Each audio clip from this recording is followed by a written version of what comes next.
Hey guys, and welcome to a new video on how to do. Today I will show you how to add motion blur to your text in DaVinci Resolve 18. For this you go over to Effects and under Titles you drag in a text plus. Just like this. Okay, you can see it here. Then you click the text, go over to the settings and customize your title however you like. For example, I go with text and I'm adjusting this size a bit.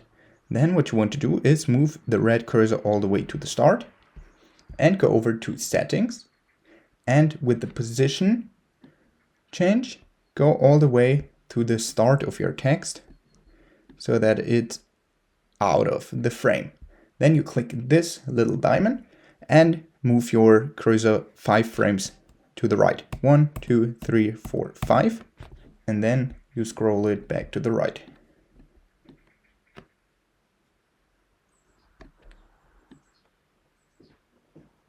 Until we are here.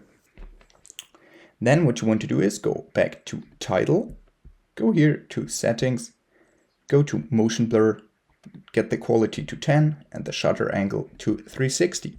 And then you can slow back and this is your new text. Okay, that was a quick tutorial on how to add motion blur to your text. If you enjoyed the video, please like and subscribe to stay tuned for more how to do videos. See you guys soon.